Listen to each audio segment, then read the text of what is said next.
Crowded places, feel it sinking in. Lonely faces, say you need a friend. No matter the distance, I will always be there. No more inhibition, I'll show you again. You've been lost and alone in the city lights, I know. Getting hot, feeling low, and it's out of your control. You should know that I won't leave you. I'll stay beside you. I'm never letting you go. You've been lost and alone in the city lights, I know. But I will guide you home.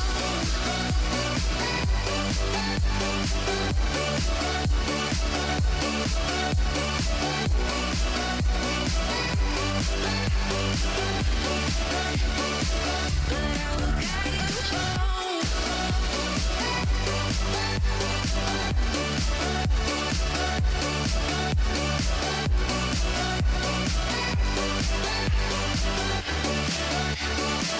But I will guide you home. Fight your battles, always by yourself. In the shadows, hear you cry for help. No matter the distance, I will always be there. No more inhibitions, I'll show you again. You've been lost and alone in the city lights, I know. I know. Getting hot, feeling low, and it's out of your control. You should know that I won't leave you. I'll stay beside you. I'm never letting you go.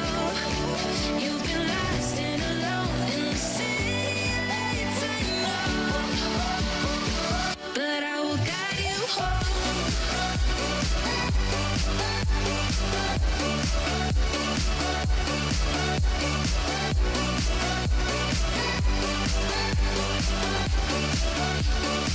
But I will guide you home.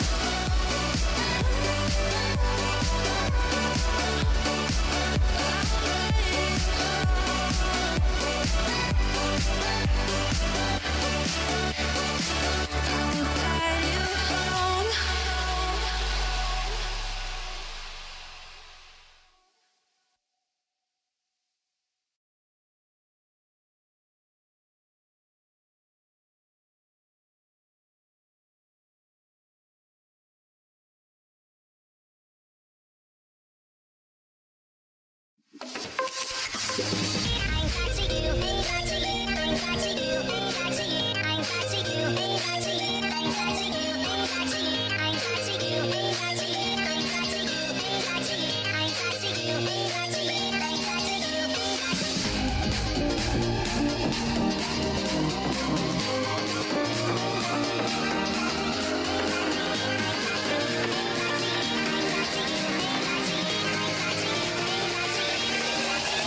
Crack it.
Hello everybody and welcome into the Blue Ridge Auto Group NOMA Gen 6 Series live towards the middle of portions of the season.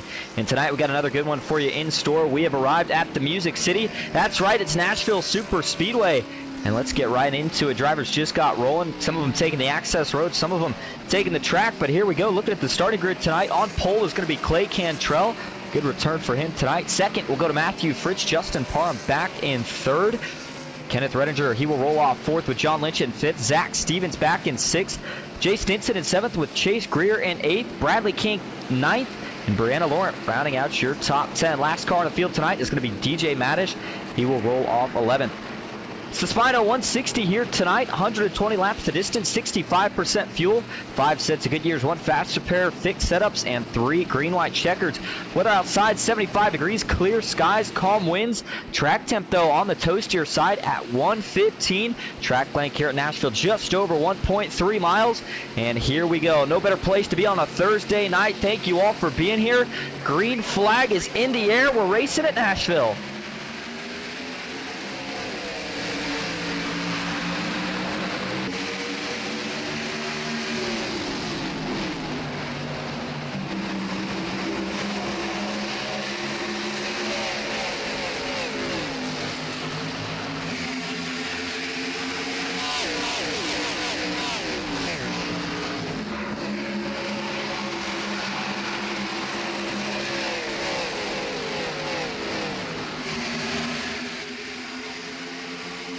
Lap 1 going to go to Clay Cantrell. 88 got the pole and already starting to scoot away from the rest of the field. And right now it's Justin Parham who was able to slide into second. Matthew Fritz still working the outside. High banking in the corner. Pretty long straights here at Nashville. Definitely kind of almost a mini, I would take it as a mini Michigan here. And we'll break it down a couple different times here tonight as we continue to roll on. But 120 laps, pretty good distance here. It's going to require at least 2 pit stops, I believe. Fuel window looking right about 40 laps for everybody. But if you're Clay Cantrell, you don't have anything else to think about right now except trying to get as far towards the front as you can and pull out to as big of a lead as possible. Matthew Fritz, though, not going to let him run away too quick, was able to get in front of Justin Parham. Kenneth Redinger back there in fourth. Ooh, Stinson got really, really loose. I think he saved it. Yeah, he did. Boy, a close one here early for Jay Stinson. Looked like just coming off a 2, the back end started to rotate. Wasn't ready to get back in the throttle just yet. So he gets it straightened out and is able to keep going. There's Zach Stevens just in front of him. The 8 of Chase Greer in this mix as well. Taking a ride on board here early on. We'll go with Matthew Fritz. Doesn't look like we have anybody in the driver cam here tonight, but talk about Nashville is, again, it's kind of reminds me of a mini Michigan or a mini auto club. And again, we'll show you why right here. So going into turn 3 and 4. Getting ready for the next lap. The speeds in the corners are a lot slower than you would expect. When we think of Superspeedway, Daytona, we think of tracks like Talladega and Daytona, but not the case here. Down the straights, these cars have plenty of horsepower, so they're going to get well up over 180 miles an hour. But then they get down into the corners.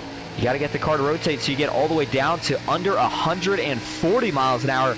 Big difference. Going to be using a lot of brake tonight. We're going to see a lot of tire wear. You definitely got to take care of your car because you're going to need it throughout this entire run. But look at the pressure that Matthew Fritz is starting to apply to the back bumper of Clay Cantrell. As they work their way off of turn number 4, they're going to pull in a couple other guys to this battle. You are still going to get a little bit of draft here. Not for very long. The lap times do tick off pretty quick. But just like that, Kenneth Redinger with a stout move to the inside. He's going to try to get to the quarter panel of Matthew Fritz.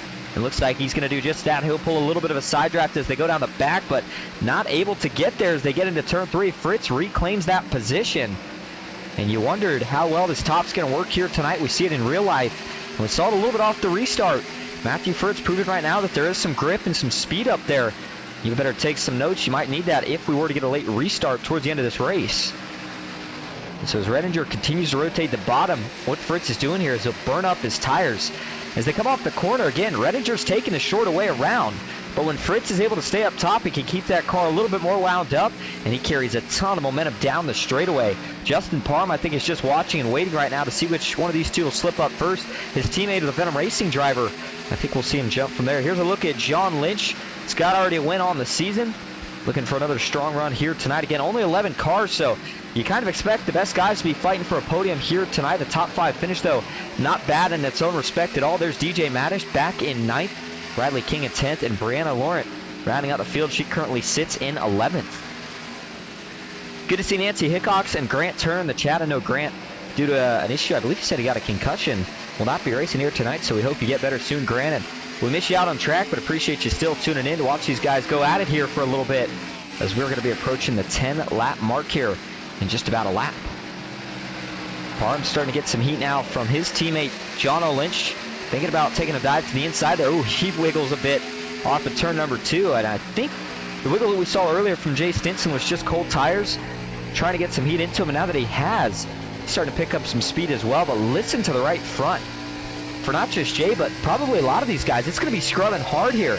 Again, you're going so fast when you get down into the corner, and early on the tires can handle carrying a pretty good amount of speed, but the more you brake, the easier you coast in the corner, the more you're going to have to work with towards the end of a run. You got to wonder there, did maybe Kenneth Redinger actually use up a little bit more stuff than Matthew Fritz did? I thought for sure with Fritz being on the outside, he was going to lose that position in just a matter of time, but looks like he was able to fend off and actually get back clear. Kenneth Redinger starting to fight back again, though, here on the inside. Clay Cantrell in the 88 will cross the line. He has led them all so far, extending that gap just a little bit again as he puts it back up to about 0.2 of a second. Back here now, we got a little battle. This is the battle for ninth between Bradley King and DJ Madish. And these two have been trading lap times a little bit the last couple laps, but it has been, I believe, actually Bradley King, who's ran faster the majority of the last couple laps. And you see that now as he's going to start to pull a little distance here on the 69 machine. DJ Madish, a couple of good runs and a couple of big chances. Can't forget about last week at Talladega. Thought maybe that would be a chance he had to win. Qualified on pole, but things just did not go his way. Had a couple network issues, and here he is tonight. Nashville's a very technical track too, so you can't fault some of these guys for struggling here through this first run. I mean, we were talking to some of the drivers in pre-race, and they didn't have a lot of practice, so not a lot of guys maybe felt all that confident coming right into this first run. Cold tires on old tires was going to be the sketchiest moments, but so far it looks like everybody has adapted pretty well. 13 laps in now, just a little bit over a quarter way through the fuel run. Again, expecting right about 40 laps, assuming your tires can make it that distance. Come down, take 4 and fuel run another 40, take that second and final green flag pit stop of the night.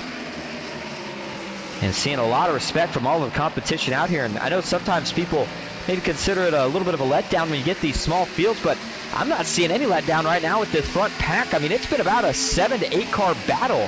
6 to 7 car battle here just about the entirety of the night. Your top 3 are locked together, and they're battling for 4th just behind them.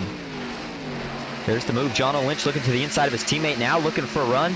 Nothing doing that time, so he'll have to back off and try to set it up again, but got to be careful because now he's going to get set up himself by Jay Stinson. Stinson going to the inside, and you carry a little bit less speed as you get into 3 and 4. You don't have quite as long of a straightaway, so I think it's a little bit easier to kind of make that dive bomb move and maybe look for a slide job going into 1 and 2 where you have more speed into the corner. But certainly can make the pass work anywhere here at Nashville. That's what we just saw right there with Jay Stinson. He got around John Lynch and a couple others now. You got to wonder how long before these two get up in the mix. As Brianna Laurent with some trouble. She finds herself caught in the front stretch grass of the Music City Superspeedway. There you see the rest of the field in the background rolling through. Doesn't draw a caution, but she does have some right front and right side. Actually, yeah, the entire right side a little beat up. Not sure if she got any actual suspension damage. Yeah, it looks like the left side's clean, but the right front and the right side definitely going to feel that, so she's going to take it in for some repairs.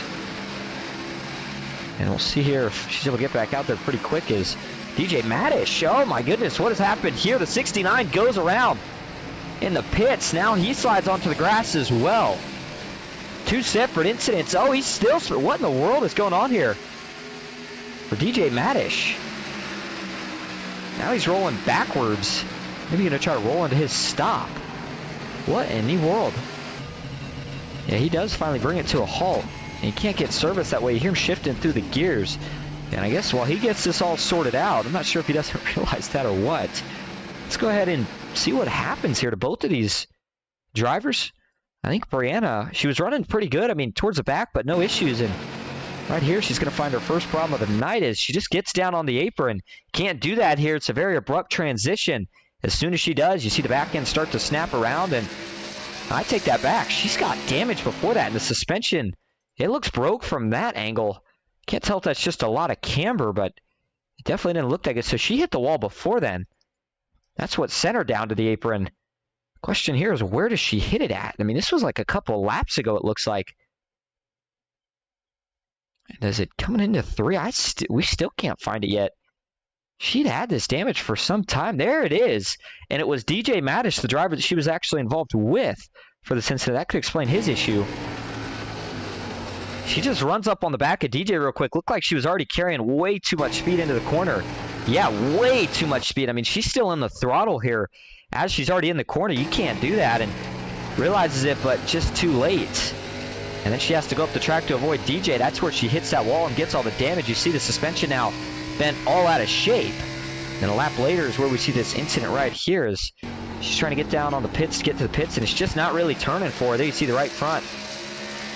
So she will have to indeed use a fast spare. She got on the grass, but also have to probably serve a penalty. And then here's DJ Madish after that incident. Looks like he's going to try to get down to the pits as well. Didn't think his damage would have been as bad, but he just gets a late arc in there as he tries to do so. Gets on the grass as well, and then seems fine there and just kind of spins it around. Not sure. Let's listen to the throttle input here. Oh, he accidentally downshifts. That's what happens. Maybe goes to first or something there, and that brings the back end right around. All right, so as those issues get sorted out, you see DJ Madish still turned around the wrong way in his pit stall. Brandon Lawrence has got the fast repair done. Towing time complete, so she's back out on track. Meanwhile, up front, it is Clay Cantrell in the 88 machine. First race we saw him out here in the season, he got the job done, got the win. And here he is tonight, looking like he can maybe add his second one on the season. How about Jay Stinson starting to show a little speed right now? Rolling his way even further towards the front. He's your biggest mover through the field, actually, at the moment. He is up 5 total positions from where he started. And just behind him, battle between a couple of the SPINO Racing teammates. Sponsor of tonight's race, John Lynch, Justin Parham, and Kenneth Redinger. And what a season these guys have had so far. Looking to cap it off with a championship. You know, you never know what's going to happen, but I definitely think early speculation would say, unfortunately, as cool as the series is, I mean, I love it. I think these cars are something that take a little bit of a different skill set than we see in any of the other series throughout NOMA. Something definitely different to learn. It's not for everybody. Some guys like it, some guys don't. But man, they're a ton of fun to watch. Fortunately, though, it looks like the way the attendance is going, I'm not sure if we're going to see a second season of the NOMA Gen 6 series. And when you know that as a driver, I've always felt like that makes you want to work that much harder, fight that much more for a championship, because, I mean, how cool is it to say that you won the only championship of a series? Oh, Stinson with another big moment right there off of turn number 4. That car is really starting to wiggle around as these tires wear down. He's still got about another 16 laps to go in the fuel run, but man, with as much as he's slipping and sliding, I don't know if he's going to make it that long at this rate. And Clay Cantrell up ahead by 2 seconds. Really started to stretch that out of nowhere, and I think what he was doing when we saw these guys so close for so long was utilizing that clean air, getting a little bit more front downforce, and just kind of coasting, riding around, not pushing the issue. And once he realized these guys were starting to struggle, he realized that he still had some extra rubber than the rest of these guys, and man, he has started to really stretch it out now as it's almost 2.2 seconds. Battle for second, though, has not died down as we still have a 5-car group all under a blanket trying to see who's going to take it. Matthew Fritz, the last of those, and then Zach Stevens, he's still trying to catch these guys, and he's within range to catch a little bit of a draft down the straightaways. It's not going to help him too much. Chase Greer pretty close to his teammate. Bradley King, the last man on the lead lap for now, as Brandon Lawrence went 3 laps down from that issue, and DJ Madish, again, still in the pits and facing the wrong direction, so you got to wonder if that'll potentially bring his night to an end. So as Clay Cantrell continues to roll, heading down the back straightaway now. Not a lot to talk about in terms of things going on through NOMA right now. I know the DPI series, the endurance series, if you will, that these guys were looking to start just didn't quite have the attendance that they were expecting. That's a shame, because I was looking at it. I mean, it's a heck of a cool series. They got a heck of a broadcaster in Richard Hurst for it, but looks like they're going to postpone that. So for anybody that was interested in that, I'll have to wait to hear more news soon on it. But good time for iRacing overall. We just saw the 24 hours of Daytona. Didn't get to run it. That's a whole separate issue, but sure we had a lot of these guys in it. I believe John Lynch himself, I think he's one of the bigger road fans in the series tonight, so I think he was in it. And here he is proving that he's just as much of an oval guy as road as he goes around the bottom of Jay Stinson. Stinson washing up a little bit. He's going to have to try to fight off Redinger. But Redinger will take a look to the inside down the front straightaway. Now you see that yellow apron that goes all the way around the track. You certainly don't want to get below that in the turns. Not because you necessarily can't, but it's just not, the car's not going to work. That's how you spin yourself out and wreck. But on the front straightaway, that transition not nearly as abrupt. And you cut the track just a little bit. It's not much, but the shorter way around sometimes can be the fastest. So you're more than allowed to use that here. No track limits. Haven't seen anybody really do so just yet here tonight. But again, it is an option. As there you see Jay Stinson, they all just kind of ride right around that yellow line. So it's going to be 30 laps complete next time at the line. I think now is probably a good chance to talk a little bit about what points and scheduling are looking like. First thing we'll talk about is the points right now for the NOMA Gen 6 Series. And after Talladega, guess who? It's still Kenneth Redinger out with the lead in points, as he now has accumulated 2 wins. Zach Stevens, he, with that first win that he got last week, of course, jumped 4 positions in points. He moves up to second. Grant Turner, who is out this week due to injury, is in that third spot. Chase Greer and John Lynch are tied for 4th.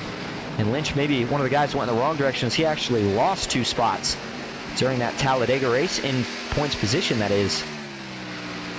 As we go back to this battle back here, side by side again here between Redinger and Lynch, the teammates tonight. A little bit of a race amongst themselves. Jay Stinson, Matthew Fritz, and now Zach Stevens starting to get pulled up in the mix. He had been saving tire really heavily, and you always question up here when you're watching it. You kind of note it in your head, make a mental note of it, but you say, man, he fell so far back. I mean, surely no way, even if he saves tires, that he'll get up there. That's exactly what he's done, and if he's got fresher tires than the rest of these guys, he's really going to be rolling right here, as it seems like he's doing here. Coming off a lot of momentum last week with that win at Talladega. Does he split his teammate here? No, he doesn't. Actually, Fritz will take a peek to the inside. Stevens maybe thinks about pushing him. And so Justin Parham's going to fall a little bit further back. John Lynch still on the outside of that 33 as we continue to talk about points. Parham back in 6th. Matthew Fritz in 7th. Jay Stinson 8th. Bradley King in 9th. And DJ Mattis rounding out your top 10. Brianna Laurent, the last of the regulars that we see, up in the top 11. She dropped 1 spot last week, but still a good run. I mean, sitting 11th in points. We had well over 20 people starting the season, so she's had a good run so far for her rookie year, and see if she can continue it and maybe try to crack into the top 10, maybe top 5 here by the time the season's over. Taking a look at the schedule the rest of the way, like I said, we're just about in the middle portions of the season, getting ready to be on the downhill stretches. We're going to head to Chicagoland next week. I think that's going to be a good one. Make sure you tune in for that one. Then we head to Charlotte. Again, another high-speed 1.5 miles for these cars, followed by Texas, and then the championship race at Las Vegas. And, I mean, I know I call it the championship race, but, of course, not the same format that we see in the NOMA Truck Series. Championship is determined by points here, and nothing more, nothing less. And so if you got the most points at the end of the season, well, there you go. You're the champion. If you don't, ooh, Chase Greer, some trouble there, as he got really, really out of shape coming off of 4. So did John Lynch, who I think may have hit the wall. Nancy Hickox, I just saw that, and I was looking at the points here for just a moment, and yeah, I think you're right. I think he did. He lost a ton of positions. So we're backing this up first to John Lynch's issue. Then we'll look for Chase Greer's issue. And Lynch had been running pretty good. There you go. This is where it's going to happen right here. About 3 or 4 laps ago, this was when he was side-by-side with Zach Stevenson. He's just getting really tight off of turn 4, trying to get the car to rotate, and it's just not. Yeah, that's a pretty good shot to that outside safer barrier. As he bounces off of it, it doesn't give him any suspension damage, but it is going to scrape up the right side enough to be notable. As there you saw Chase Greer wash up to the back bumper, and then going back to this last incident that we just saw with Chase Greer, we'll back this up real quick. I want to take a look at this one because this was a really, really close call, similar to what we saw with John Lynch. And there you go. Watch as he's coming off of 4 here. Same deal. The car just starts to get sideways, stepping out on him, trying to save it. And he does just that as he goes down below that yellow to do so. Lynch goes to the inside, drives by, but didn't take long for Chase Greer to get right back by him. So up front, Clay Cantrell continues to put on a clinic as of right now here tonight. He is now almost 5 seconds in front of your second place runner, which is Kenneth Redinger. Back in 3rd is Matthew Fritz. And all of a sudden, Zach Stevens, who it seemed like was making a ton of progress on what looked like saved tires, just seemed to hit a little bit of a brick wall right here as he's kind of flattened out, not really gained anymore. And then Jay Stinson, Justin Parham continuing to battle it out a little bit. Again, expecting that first pit stop here in probably about 2 to 3 laps. I think 39, 40, or 41 is when we see everybody do their cycles. And to make it on a one stop, of course, you'd have to save till at least lap 60. I just don't see any way that anybody could do that. I mean, that's 20 laps worth of saving. So I think we're going to see Clay Cantrell probably pit as soon as he feels comfortable. And maybe you try some other strategy if you're everybody else, but I just don't think he can afford to. Again, 40 laps on a full tank, 40, 40, 40. That gives you 120, so you really can't afford to undercut it and pit early. And maybe go a little bit longer, but I don't think that really helps you. You lose time on those old tires. Speaking of time, let's take a look at the lap times here for Clay Cantrell. This should be, this next lap at least, his last lap on these older tires. And that last lap was a 31.5. You compare that to Kenneth Redinger, 31.9. So, I mean, he's over 0.4 of a second faster just about.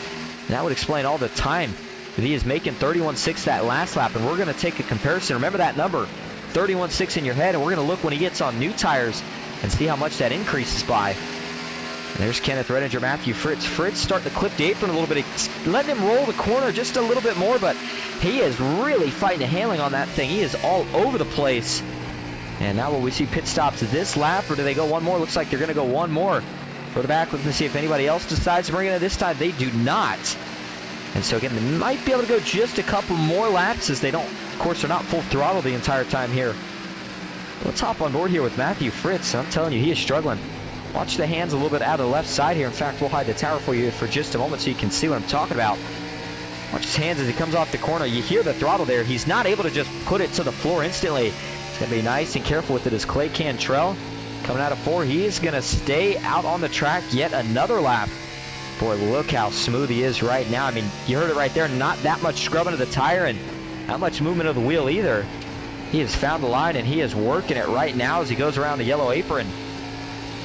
I mean, yeah, I don't even see the wheel going back right at all. He is having no issues. Did a phenomenal job of saving his tires early.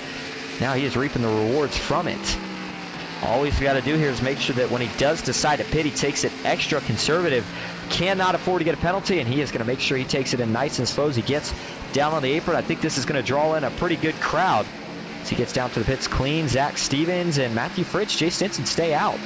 Actually got to go back here to Kenneth Redinger. He's the next one to bring it down. John Lynch as well. And so 3 of them decide to pit. It did look to me right there, though, like Kenneth Redinger. A little bit of trouble coming into the pits here. Take a look here as Justin Parham also brought it down to the pitch, Chase Greer.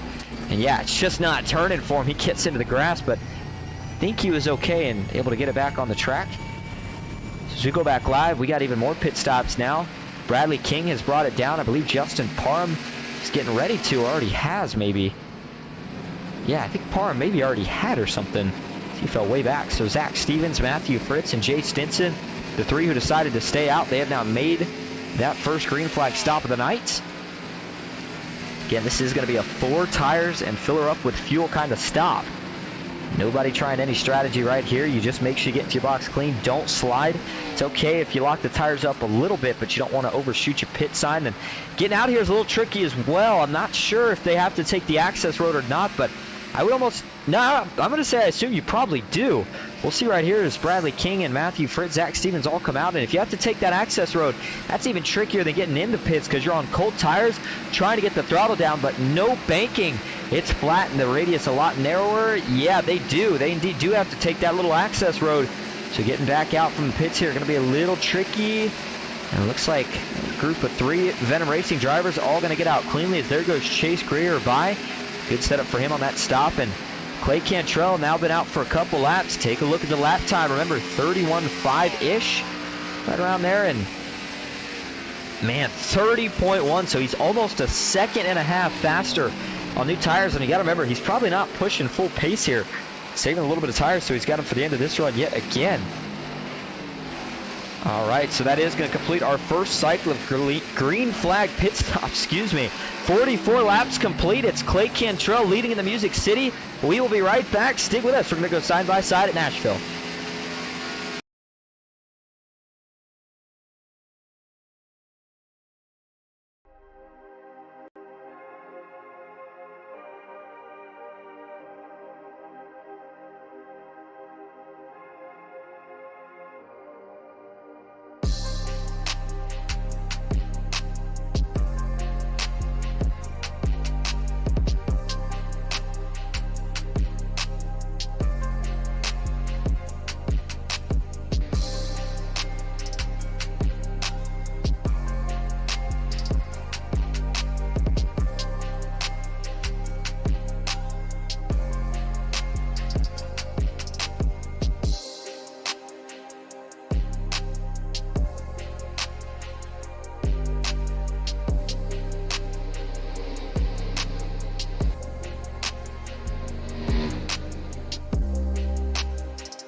front. Now we're going to see a little four wide action. Crazy out of the triangle. Oh, he gets in the lead under record. 3 by 3 entering 4. 3 deep. Blocked. At the flag stand, side by side, it's going to be Jason Maines winning it at Talladega.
Back live in the Music City at Nashville Superspeedway, and first caution of the night as a result of a spin by John Lynch for SPINO Racing. Before we do anything else, let's go back and take a look, actually. Well, that thought for a minute here and see who decides to bring it down to the pits, and it looks like it is going to be just about everybody. I mean, yeah, there's no reason to not pit. I think cautions in this race are going to be pretty rare, far and few between when you get them. So any chance you have to get an extra set of stickers, fill it up with fuel, it's going to help tremendously. And what this does is it opens the door for strategy just a little bit. As now with 50 laps complete, probably going to go back green with about probably 53, maybe 54 laps complete. And so you can maybe decide to undercut it for this final stop a little bit. We'll have to see, talk about that more in just a moment here. But going back here and taking a look at what happens to John Lynch. It happened coming out of turn 4. Actually, I should say going through turns 3 and 4, and it starts going into turn 3. Does maybe get a little help here from Jay Stinson in the 31 machine. Here you go. Take it into 3. Yeah. Jay gets into the back of John Lynch, and he's trying just about this entire corner to save it, but it finally loops around, and he slides back up the track. And, oh, man, that was a close call for Chase Greer. He saw it all on break, and I saw that, but, man, I didn't realize just how close it was for Chase Greer. And Jay Stinson here, you got to wonder, did he just get in the corner a little hotter? Did maybe the 13 check up a little earlier than he was expecting? I think John Lynch was just checking up just a little bit before Stinson was expecting. Stinson maybe on a little bit newer tires, had a little bit more grip and wanted to dive it in a little deeper. But unfortunately, John Lynch, the innocent bystander in this one, gets turned around. So no damage, though, really, to the 13. Again, didn't hit anything. Chase Greer did a phenomenal job of missing him. So he should just have to go in here, as everybody else did, take 4 tires. He'll be back good to go. Man, that was so close for Chase Greer. That would have been a huge hit and definitely a fast spare for both of those cars. If he hits John Lynch at the speed he's going here, and watch this. From the other view, he's committed to the high side. Looks like the 13's going to stay down, then all of a sudden at the last second he rolls up. And credit to John Lynch there, as you saw him apply the brakes again as he started to roll back up. Take a couple more angles of this one real quick. From some TV static cam. Looks like Greer did maybe skim the outside wall as he tried to sneak by it, but overall, not too much damage for either of those cars. All right, so lights are off on the pace car. It is still Clay Cantrell leading. Kenneth Redinger back in second with Justin Parham in third. Zach Stevens fourth. Matthew Fritz rounding out your top 5. Jay Stinson back in 6th. Chase Greer in 7th. John Lynch in 8th. Bradley King 9th. Branna Laurent in 10th. And DJ Madish rounding out your 11th. And it looks like Branna and DJ have both exited the track. So actually Bradley King, the only man 1 lap down. So he will be in position to get that lucky dog if we get another caution. But here we go. 51 laps complete. 70 to go. Green flag is back in the air at Nashville.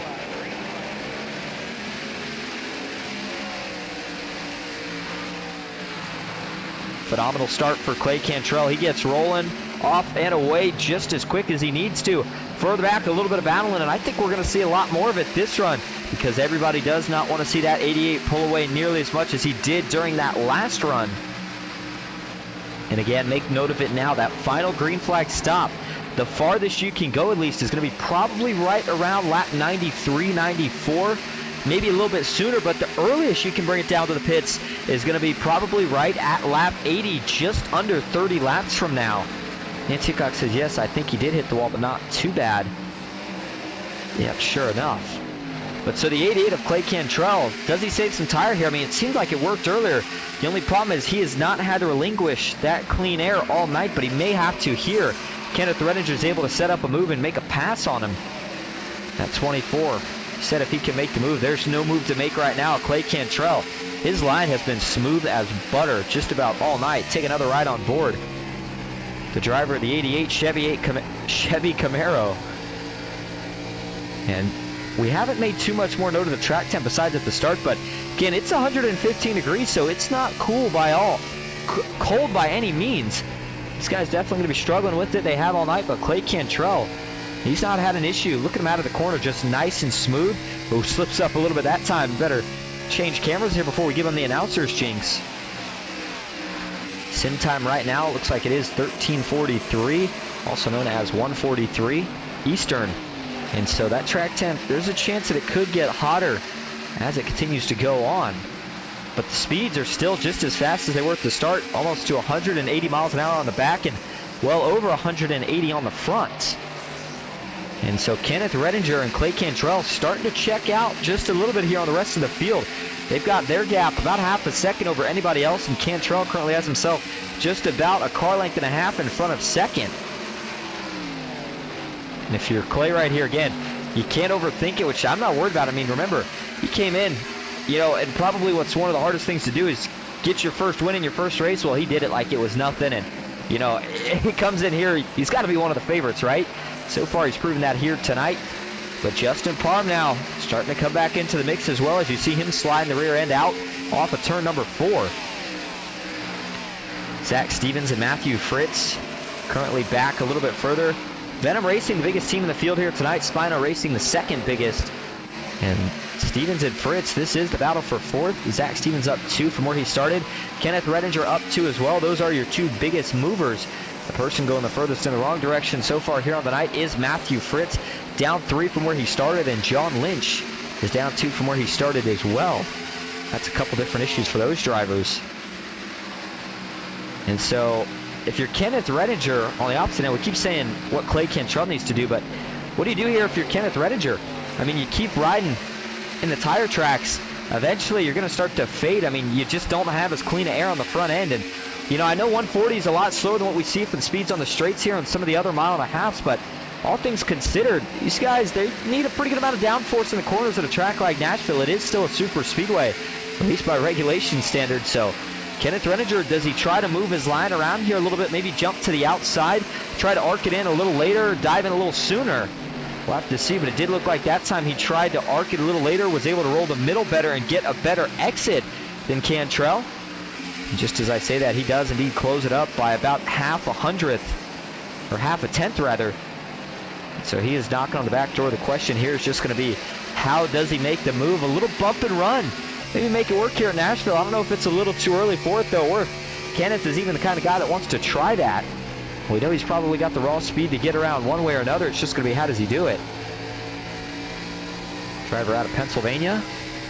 2 wins on the season. Again, the winningest driver as of right now for the NOMA Gen 6 series. And then here we go, back to Jay Stinson, sitting behind John Lynch. And definitely not seeing these guys be as close together in this run as we saw in that first run on the first restart that we had of the race. And so 61 laps complete. We are now officially halfway through this over 160 mile event. Again, it was a SPINO 160, 120 laps times 1.3 gives you just about 160. And it's been a pretty cool event here tonight. I enjoyed watching these guys. Again, appreciate everybody that's tuning in. Keep the party going just after this tonight, probably about 15 to 30 minutes after. We're going to head over to PGR Esports. They are hosting the RRP 44 tonight. Been seeing big fields, a lot of good drivers, a lot of talent. It's been a lot of fun, and of course, Matthew Baker will be joining me in the booth for that race. Tomorrow night, we head back over to Asphalt Outlaws Racing, see a couple of those guys in this series and over there as well. I believe Jay Stinson being one of those guys that we saw last week. and they head to Rockingham tomorrow. So a little bit of a different track. Haven't seen or got to even broadcast that one yet. Excited for that. See what show those guys can put on. Just as much of a show as the NOMA Gen 6 Series drivers have been putting on here tonight. Here's Stevens and Matthew Fritz, and I think Zach Stevens kind of tweaked his strategy in this run a little bit more. He had a lot of speed in the long run, but due to how long it took him to get up there, he didn't have much speed to go any farther. So this run looked like he stayed a little bit more aggressive right off the get-go, and it does have him sitting fourth right now. It looks like it's working out pretty well. So now your top three have started to separate from everybody else by about a second and a half. As Justin Parham pulled up into this mix, that draft again just enough to give you a little bit of assistance if you slip up in a corner, as Justin Parham did right there. But the longer that Clay Cantrell can lead, the more and more likely it is that he will start to pull away from that 24 machine of Kenneth Redinger. And they're just trying to get to this final pit stop. And again, that window opens up in just about 15 laps when they cross the start-finish line this next time. Chase Greer back in 8th. Bradley King talked about currently sits a lap down. He's got to be careful here to not go another lap down. And then you see based off the track map, he is currently already just about a quarter ways back from the rest of the field. So he's still got some room to work with, but he's going to need a caution. He's going to need it pretty soon if he does indeed want to get that lucky dog. Well, they call it the Music City, so it's got to only be fitting that we do a Crank It Up segment at some point. I think now's a better time than ever. Here we go.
And that'll do it for tonight's segment of Crank It Up. I hope everybody did enjoy. Going to be completing lap 70 here at the line this time. That means 51 laps to go at Nashville. Again, well over halfway. But still a lot of storylines that could potentially pop up because we still have a green flag pit stop expected. The window again opens in 10 laps right at lap 80. But you can go all the way to right around lap 93, maybe 95 was our general prediction. So we'll see what strategies these guys kind of try to make out. I mean, if you're Redinger or Parham, I kind of like the idea of trying to undercut it here. I mean, nobody's really had much for Clay Cantrell, but at the same time, they have been sticking with him here during the second run, so maybe you try to do the same strategy as the 88 and go beat him the old-fashioned way. And if you're Clay Cantrell, if you can hold on to this lead, I think you stay out as long as you can. Have the freshest tires so you can stay on offense as you've been able to do all night. Now this group back here, still probably hoping for a caution. A couple of them, I think they're starting to maybe gain a little bit on this group now. Maybe not. Looks like it's actually back to about 2 seconds. It was a second and a half earlier. And it's being led by Zach Stevens, Matthew Fritz. Oh, John Lynch. That's a hard hit into the outside wall. He's going to spin around. John Lynch T-bones the outside safer barrier head on. And that one is going to be big damage for the 13 car. And man, I was just getting ready to say, I wondered if it broke the suspension. These cars aren't known for being super fragile. But once he hit that outside wall, there was just not much more he could do. Got tight again, had the same issue earlier. Sometimes you get, say you hit it once, shame on me, you hit it twice. You're done, and unfortunately, that's going to be a fast spare, assuming he's got one. I believe he does. Again, we saw him hit the wall spin earlier, but if he doesn't, this could definitely, and will be rather, a race ender for John Lynch. All right, let's go back and take a look at it here before we get to these yellow pit stops. And here we go. I mean, yeah, at this point, he's already way up the track. I mean, you can, when we watch it at full speed, it looks pretty clear. Look at it sliding up. Yeah, and at this point, I mean, he's in the marbles. There's nothing you can do except hang on as a driver and hope that you can bounce off pretty clean, which it looks like he does. But then, oh, he gets netcode tagged by Jay Stinson. So that's actually what sent him around. It didn't break any sort of suspension, or if it did rather break a suspension part, it wasn't what sent him back around. So Jay Stinson maybe gets a little damage as well from it, but not nearly as bad as what John Lynch sustains.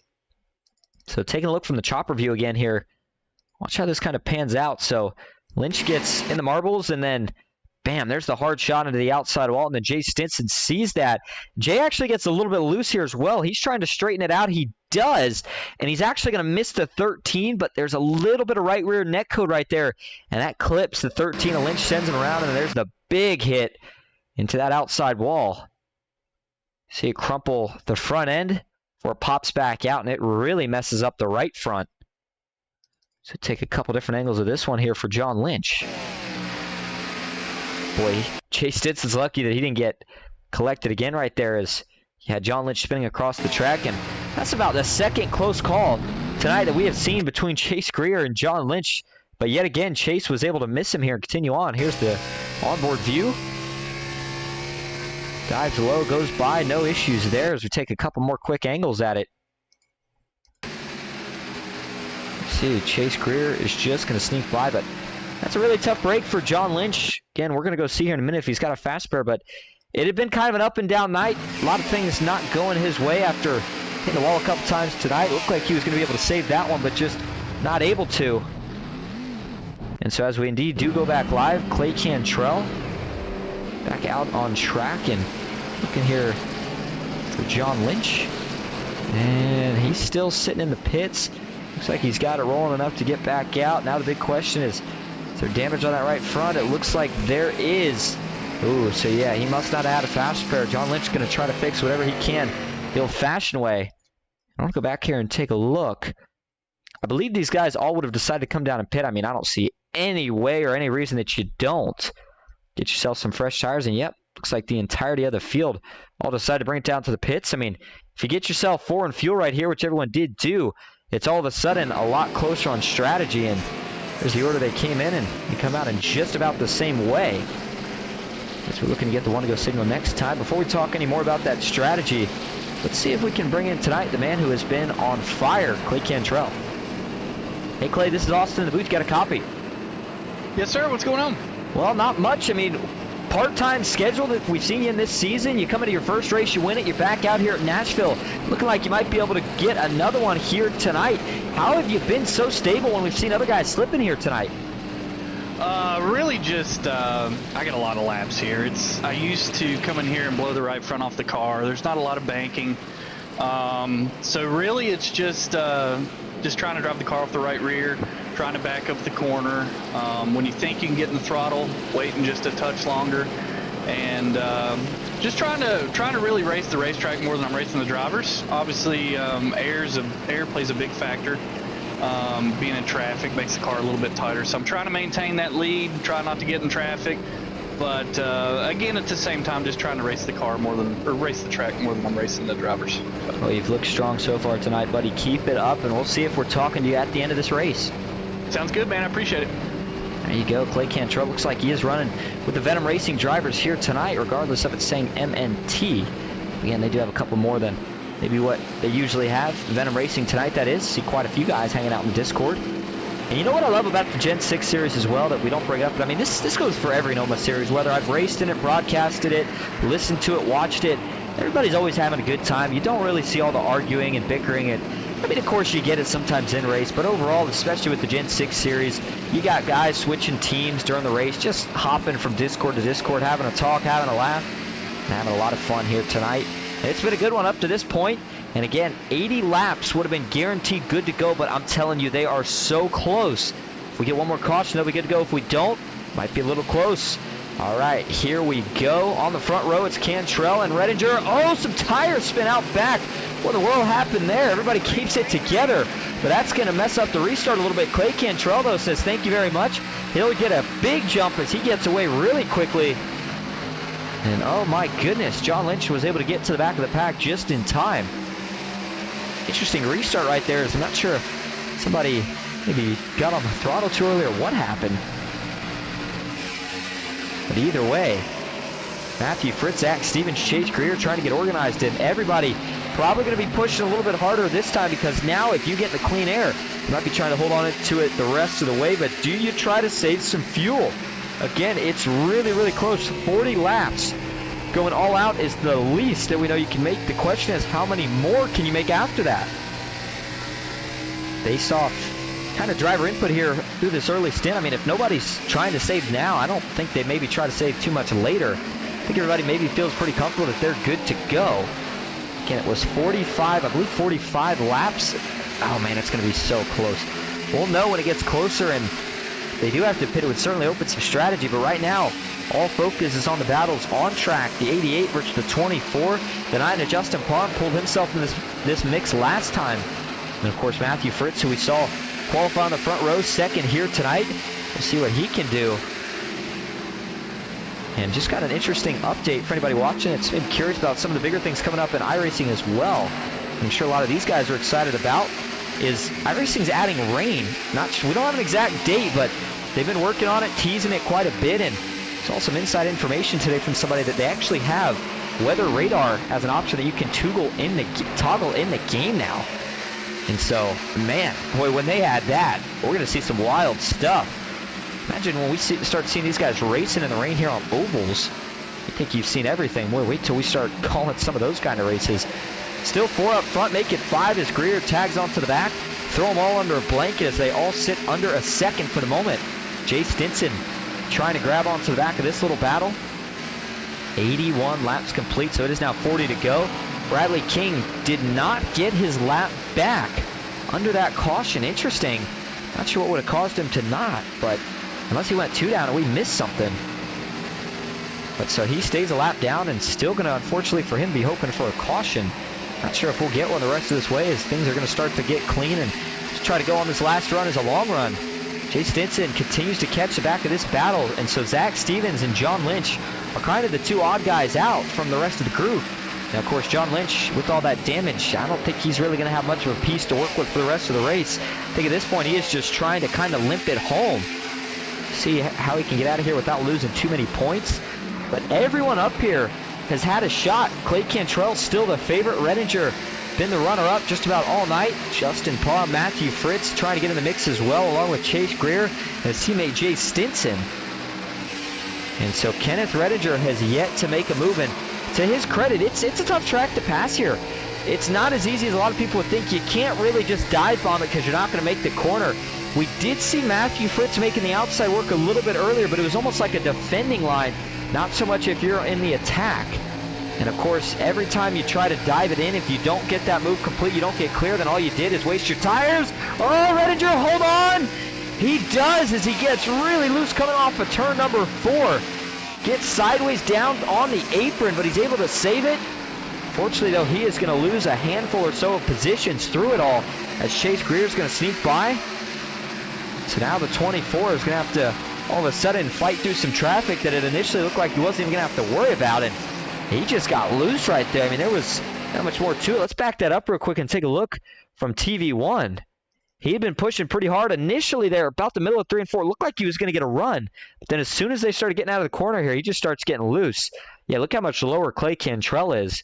Redinger just starts to go around. The car's just not straightening up for him. And then as he gets onto the apron, newer tires give him a little extra grip to save it. And also, Bradley King with some troubles here. This was on the, I think, the restart here. As he gets out of shape, goes into the grass. Goes for a little bit of dirt tracking, but he saves it as well. So, might explain some of the 17's issues, but the 24 now trapped behind the 8 of Chase Greer. And with what's going to be 30 laps to go here in just about 4 laps, I don't know if Redinger's going to have enough time to get back around 3 cars and get through. We keep talking about how hard it is to pass here. He's going to have to really start pushing the issue, which is exactly what he's going to do right here on the 8 of Chase Greer. And if you're Chase, how hard you race the 24 here? You know that he's maybe the second best car right now. Maybe you cut him a little bit of slack. No deal. Oh, they make contact. The 8 gets into the side of the 24. Man, elbows out here late. They save it as Chase Greer up the track. That's going to hurt Redinger again, along with the 8 and the 31. They all fall back. Man, these guys are getting aggressive towards the end of this race. A lot of slipping and sliding, not helping that cause either. But here you go. I think it's Chase Greer just starts getting loose. Yeah, he does, and taps the door of Kenneth Redinger. That sends Kenneth out of shape. Almost a spit image of how Redinger got sideways off of 4 with the way he had to save it. But Stinson saw it. Boy, his eyes lit up as he had to save it as well. Make sure he didn't run into the back of these guys. And so Redinger did ultimately get that position. He got clear, but he does now sit 7/10 back from the leader. So still some work to go there, but up front, still all Clay Cantrell. Keep talking about him, and we'll continue to talk about him here. If he can lead the rest of this race, I don't think there's a lap that he has not led tonight. And if there was, it had to be under caution. I mean, he has been absolutely phenomenal.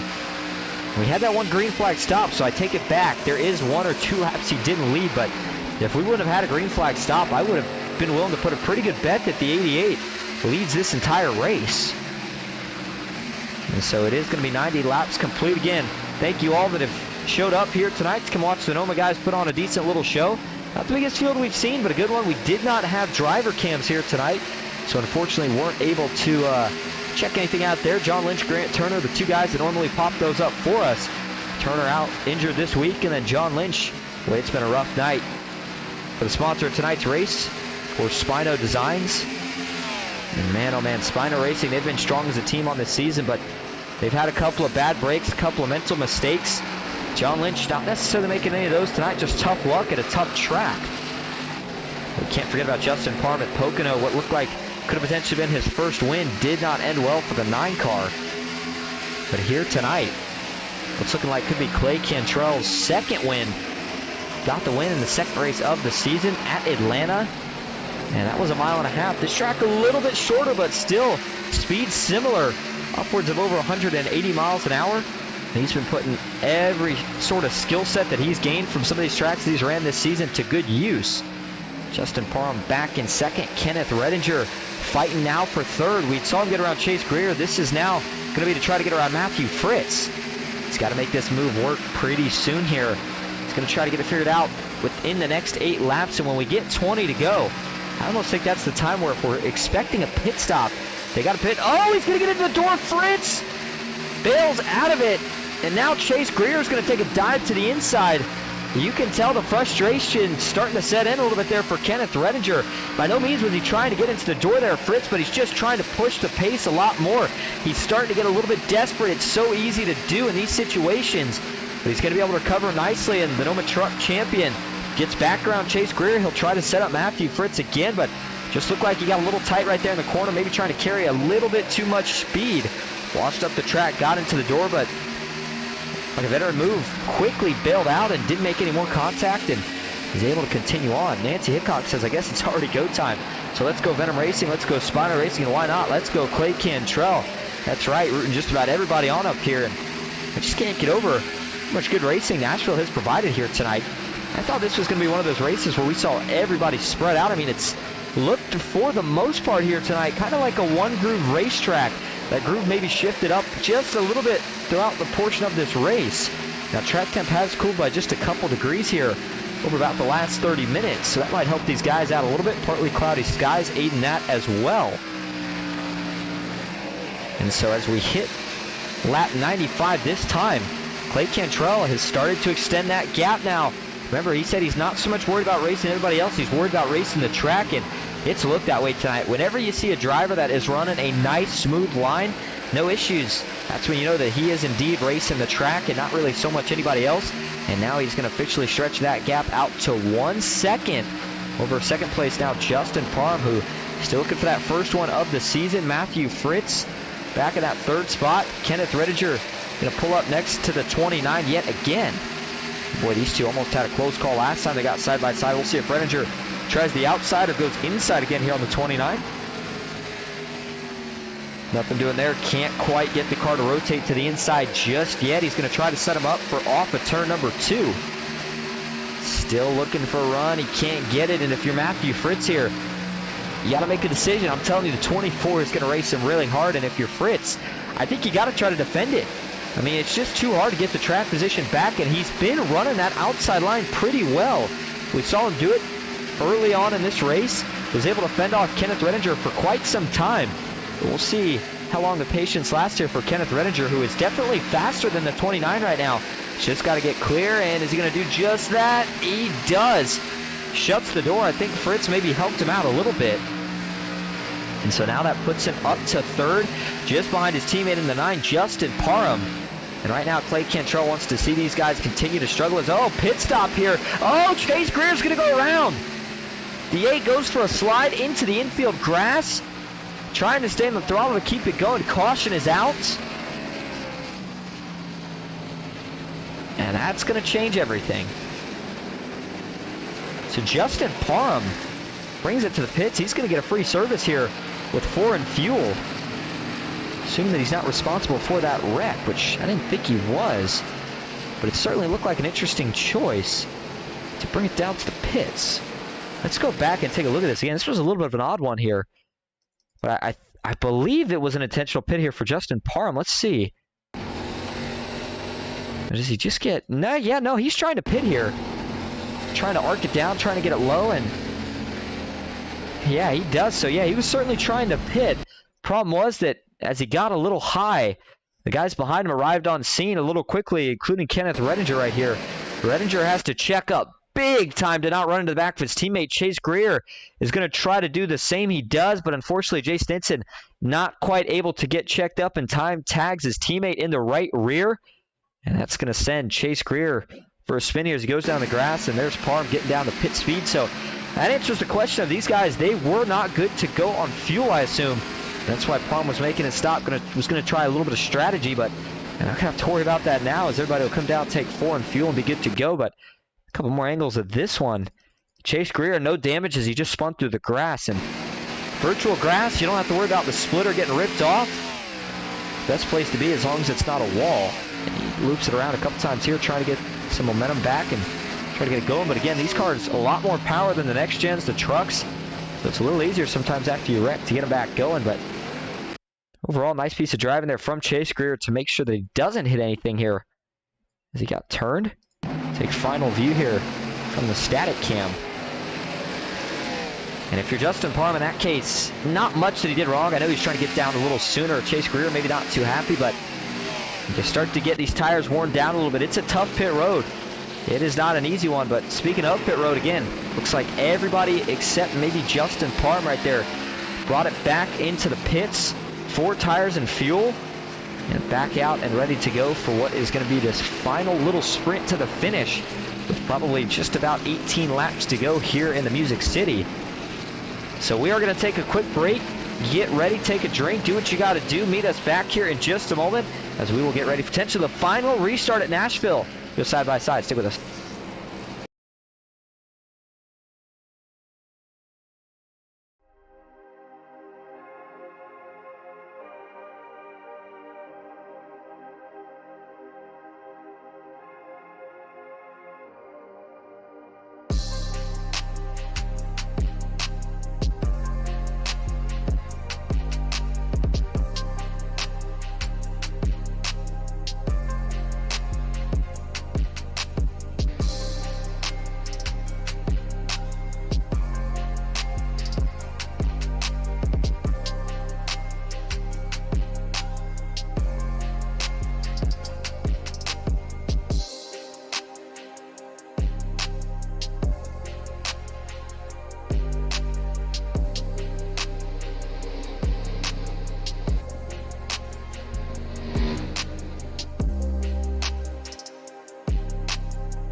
front. Now we're going to see a little four wide action. Crazy out of the triangle. Oh, he gets over it into the lead under record.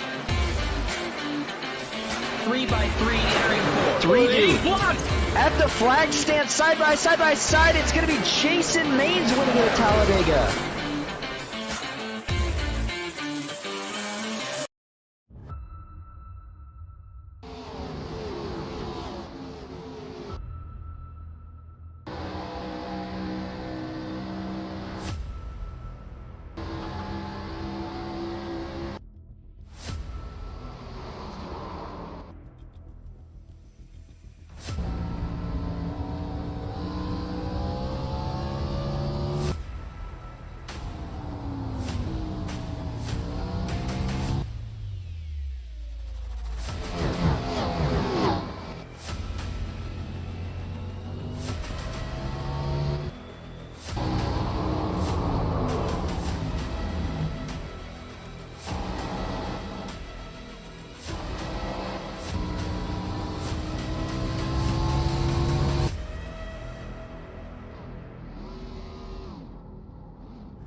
Back live at Nashville Superspeedway, coming to the conclusion of the SPINO 160. And on the front row, it's going to be Clay Cantrell, Matthew Fritz, row 2, Kenneth Redinger, Zach Stevens. Everybody's got fresh tires, and everybody is going for the win. Here we go, rolling back up into the Geico restart zone. It'll be the biggest challenge of the night here for Clay Cantrell, but he is going to get a good start as right away through the gears. He gets a jump. Matthew Fritz still going to get clear of that 24 machine. Doesn't look like he's going to do it. Redinger was able to stay side by side. He'll send it right off into the turn.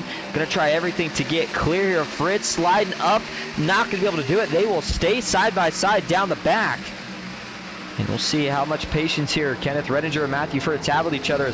Looks like Bradley King went around out back. Yeah, he did. 17 into the grass on the back straightaway. Doesn't draw the caution. We stay green as he'll get back rolling. So we go back up front, and right now the heated battling is for second and third on back. Matthew Fritz, now he is certainly not going to give up that track position. Watch this. Oh, Stevens with a big wiggle as he tried to jump to the inside. Two of the Venom Racing drivers all out of shape coming down the back straightaway.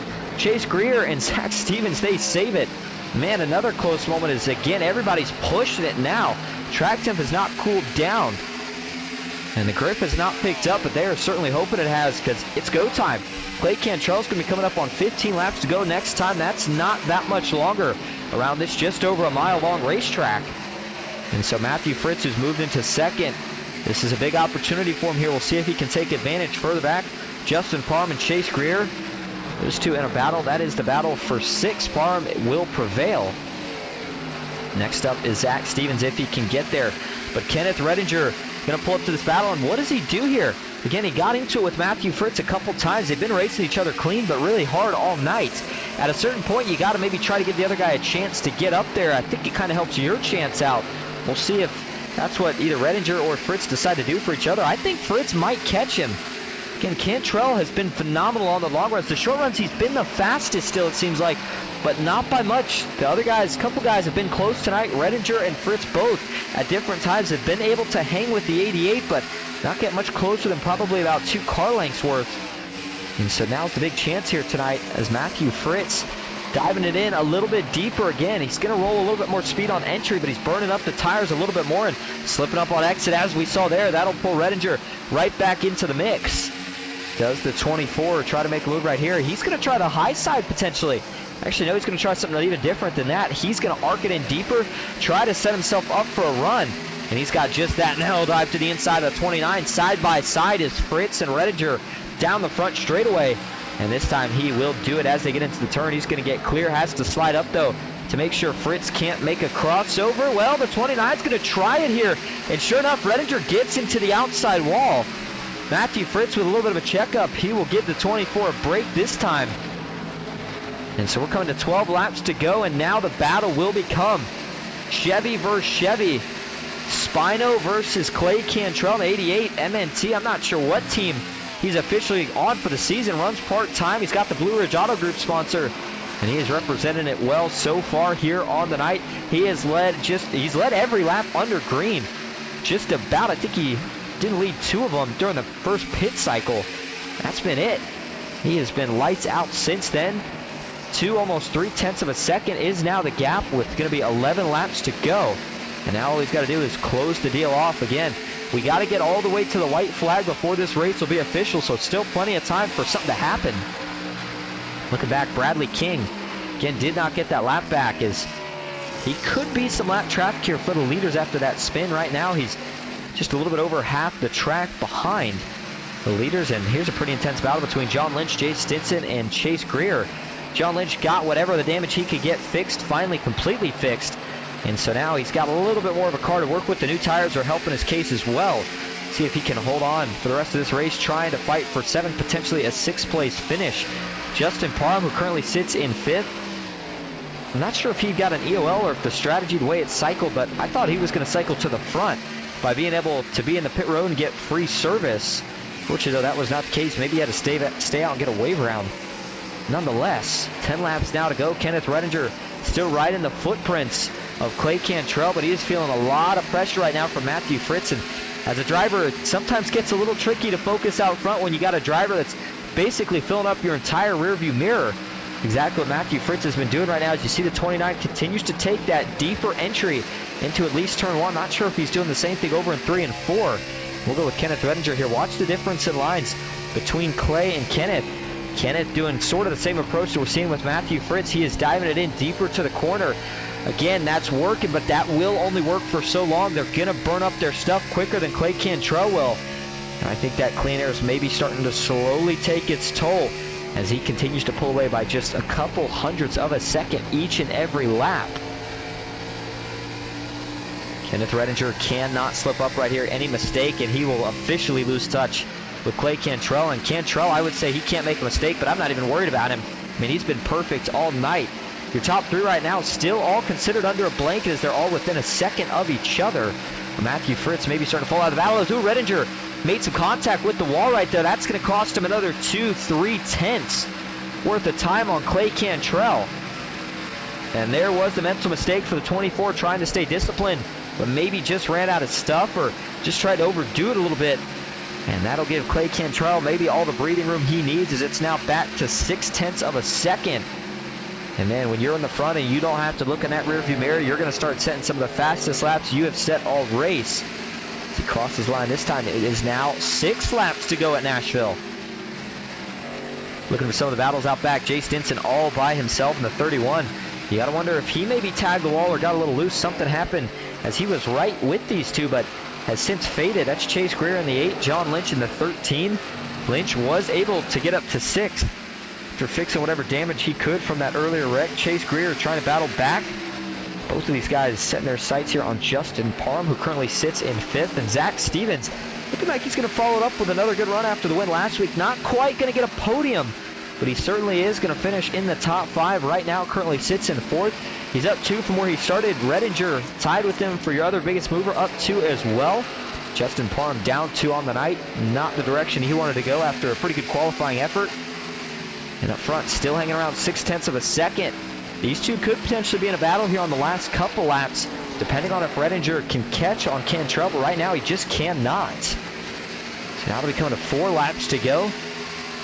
By the way, we went to break. I did realize that we forgot to change the scoring tower from Talladega to Nashville. I don't know if anybody caught on to it, but got it fixed here for the ending. Apologize for that. And so he's got it down now, back under 0.6 of a second. So he is gaining here, back on Clay Cantrell. But, you know, Clay may be taking it easy here. Redinger is really pushing the envelope, so he might slip up. If you're Clay Cantrell, I think you still got enough of a gap to just kind of take it easy. Again, Redinger, he's already made that one mistake, so he is going for broke right here. All or nothing.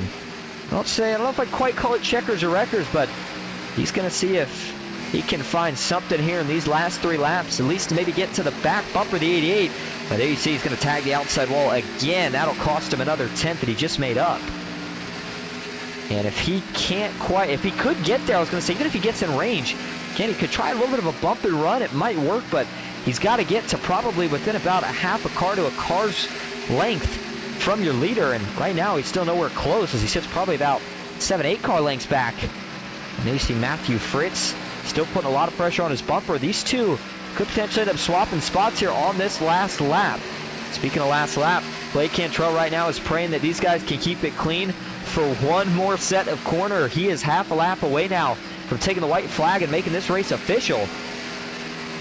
And as he comes out of turn 4, everybody does stay nice and tidy, so he is going to do it. He'll take the white flag. 1 lap to go at Nashville. Still hard battling for second. The battle for the lead is over. Cantrell will pull away as long as he doesn't make a mistake. Redinger and Fritz, they're going to drag race side by side here down the back. Fritz slips up a little bit. He'll have to jump back in behind Redinger. Up front, last set of corners of the night for Clay Cantrell. 160 miles in the Music City. He led all but a couple of them. He comes in, wins his first race, and he's going to come in and win his second. Clay Cantrell wins it at Nashville. The battle for second goes to Kenneth Redinger. Further back, ooh, he had one spin right after the line. Parham, Chase Greer come across clean as it was Zach Stevens. Not sure if he wrecked before they actually got to the line or not, but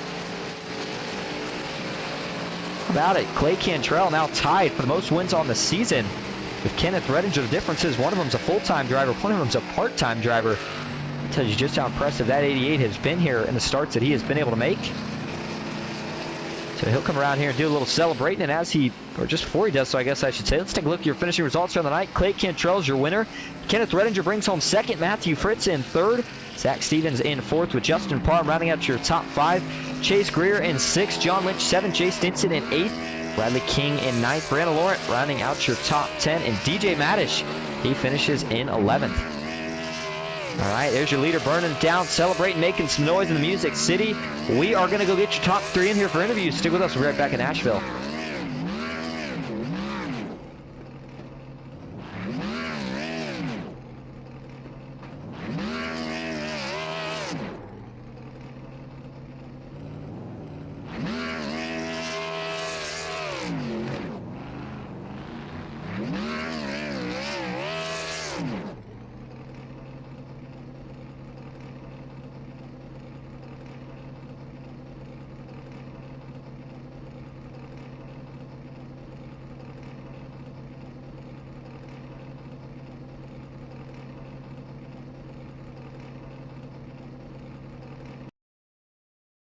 Back live at Nashville Superspeedway. Going to start first here tonight with your third place finisher for Venom Racing. It's Matthew Fritz.